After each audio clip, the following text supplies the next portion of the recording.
mbola hitonga ao anatsika fiangonana ny fiadanana avy amin'ny fananana tsaran'Andriamanitra sy Jesosy tontsika. Ny boky ny Zakaria tokony fahafito amin'ireo novakina teo dia ny 5:10 ny arantsika mihitsy fotoana mihitsy. Zakaria tokony fahafito 5:10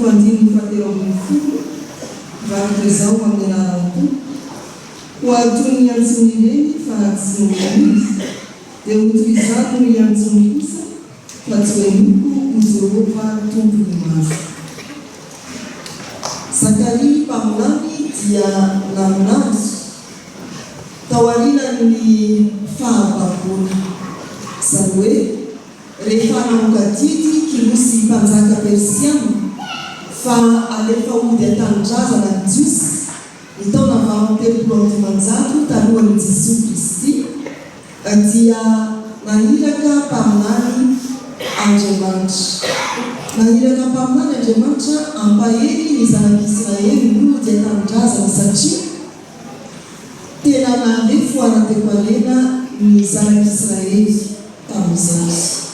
Nefa koa ny anarefo ara-panaka nidina ambany dia ambany ny fahatokeny an'Andriamanitra no mifantrana dia teo koa ny fahalavany tempolo izay nampatsivin'Andriamanitra ny tokony hanarenana azy indray, hanorenana azy indray. Agay Zakaria no mianana aminazy. Agay dia tena nampahely ny fiangonana amin'ny fanohizana ny fanorenana ny tempoly. Zakaria dia tsy mionona tamin'izay ihany fa 4 telo lehibe no nampitondraina ny Zakaria mpaminazy. Fampahirezana anatin'ny fahantrana mba hitsangana ny zanak'Israely hanorona ny tempoly, fanomezana fanantenana ny amin'ny misin'ilay Mesi amonjy hitantsika eo amin'ny teo ny tombo fahasivy ny fahasivy elikoba krismasy mazana manao hoe amin'ny anarana mifarindrindra ry zanazanakavavy manao fafafifaliana ry Jesareo manjanakavavy indro mpanjakanao avoanao mariny sady manam-pamonjeny mareny fanasa sady mitarena zanabiriky dia zanabiriky tarory fampanantenana famonjeny. Ary izay lehibe indrindra tandrifantsika eto dia fiantsona ao amin'ny fibebana fanorenana ny tempoly ara-panahy. Raha vakintsika ny soratra masina faminanian'i Zakaria dia anambaran'Andriamanitra fa ireto zanak'Israely mivena avy any fahababona ireto dia tsy miaino an'Andriamanitra. Ary tsy fiainony dia mialatsaka miambany dia ambany ny fampianany tsy ara-nifiany fa ny ara-panahy koa araka ny voalaza teo.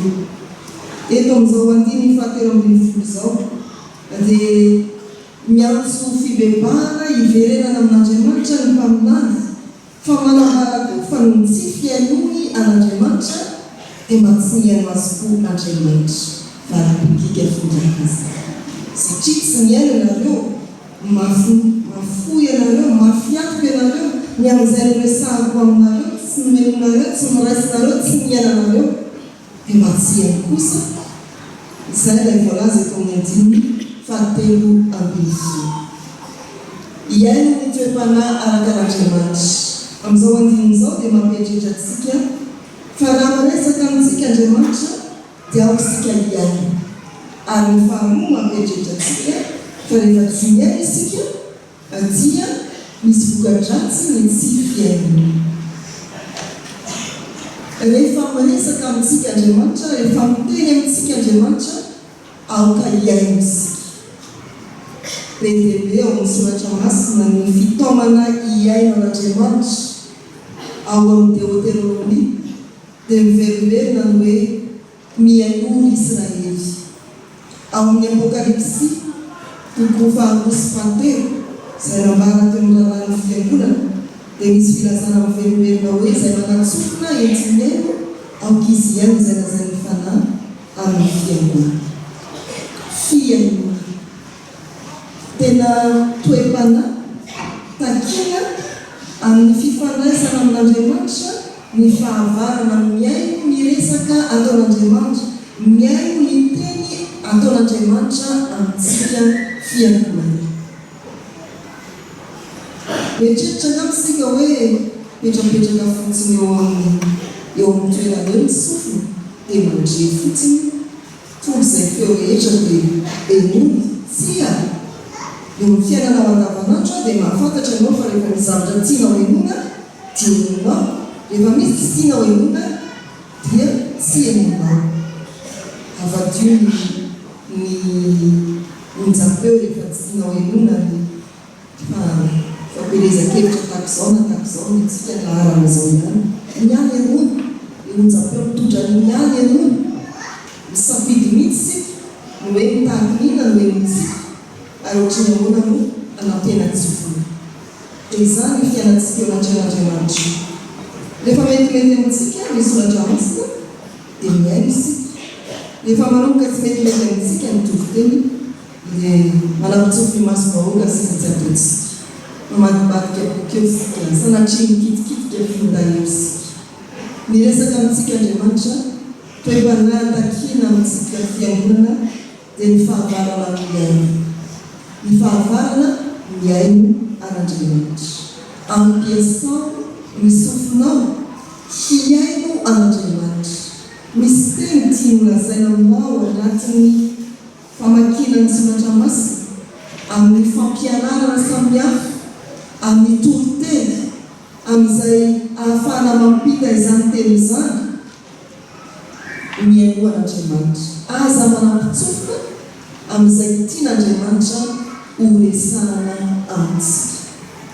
Voka-dratsy manao ahoana no miantraika amintsika rehefa tsy miaino an'Andriamanitra isika. Rehefa tsy miaino an'Andriamanitra isika, raha ny filazan'ny soratra masina teny andininy 4:4 ianareo izay tsy miaino dia aheriko amin'ny tafio-drivotra ho an'ny firenena rehetra izay tsy fantatrareo ianareo. Hiempatra ianareo ho an'ny tany tsy fantatrareo.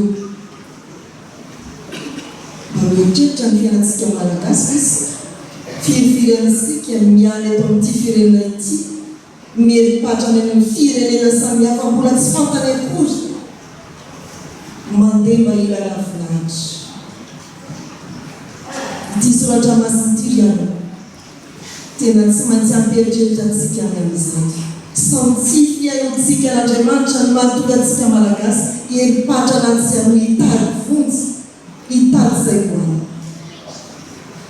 Fa izao koa raha mbara teny am-piangonana fa atsarovana indrindra ny asantsika ejege mamiady amin'ny valanaretina sy ny sida ity aladiny ity dia tadidio fa tsy fiainona teny anankiromonjy fehizanteny tokana sady fohy no mahatonga ny aretina sida ohatra eripatrana manerana ny tany.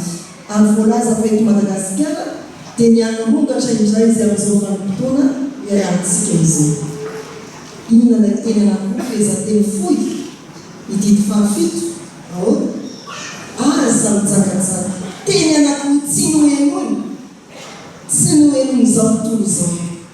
Nahiky izao tontolo izao no manatonga izao tontolo izao alokana vola tsy toko tsy foroana tokony amonjen'Andriamanitra nefa hitsaboana ny marary.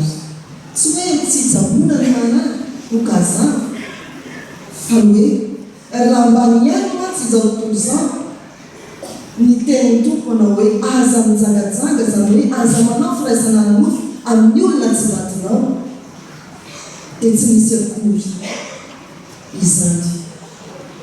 Ady mafiatrena izao tontolo izao izany. Raha antsika eto Madagasikara rentsika tamin'ny fampitam-baovao samihafa manodidina ity aretina sida ity fa ny tanora 2 taona izao no tena hianjadiny ho aretiny eto Madagasikara. So ianao laza no ny tsy fiainona ny ten'Andriamanitra. Teny anankiroa miteraka risabe maneran-tany. La miandro amin'izany no tsy fiainona. Voka-dratsy tsy fiainona ny ten'Andriamanitra izany raha santiona amin'izao. Ireto mafatra anankiroa miompana amin'izay vola anankiroa.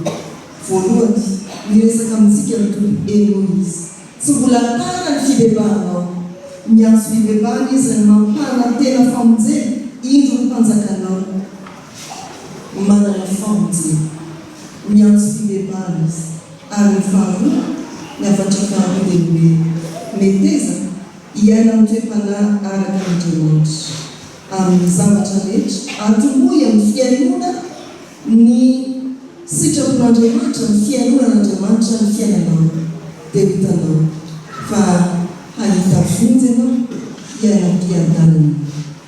Ny soratra masina aoka ho mpankatao teny anareo fa tsy miaino fotsiny andro mamotaka ny teniny ho an'Andriamanitra ny voninahitra. Amen.